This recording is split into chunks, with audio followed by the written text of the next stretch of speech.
Hello,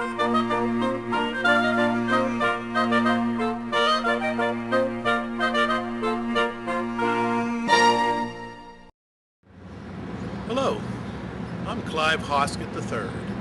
I'm your host for Discover Columbus Art. Today I'm on the campus of The Ohio State University. We're going to take a look at a very important piece of late 20th century art. This particular piece was commissioned by The Ohio State University to be on display outside the Wexner Center for the Arts. The artist is Sol LeWitt, and the name of the piece is Tower. Why don't we take a walk down the pathway and have a closer look at this important piece of 20th century art. If you look just above the red dumpster and chain link fence, you will get your first glimpse of Tower. As we explore Mr. LeWitt's sculpture, I will give a brief biography and then explore the artist's philosophy on art. The artist was born in 1928 in Connecticut. He earned a BFA degree from Syracuse University in 1949. He worked for the noted architect I.M. Pei during the mid-1950s. During this period, he developed his philosophy for conceptual art. In the early 1960s, he developed and exhibited his cubed works of art.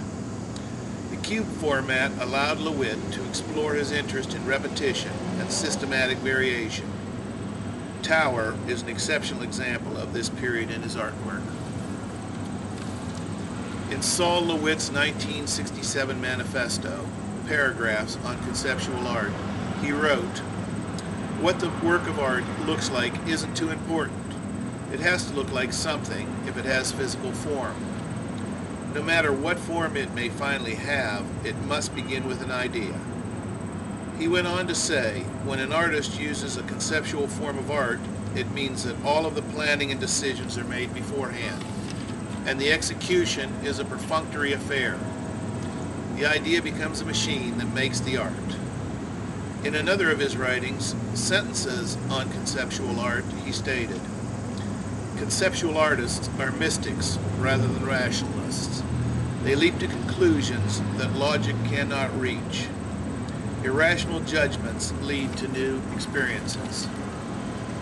And finally, as one reviewer stated, the rare combination of beauty and brains in LeWitt's work has convinced many that LeWitt is one of the most important conceptual artists of the 20th century. I hope you have enjoyed our look at Sol LeWitt's Tower. Please join me next time when we discover more Columbus art.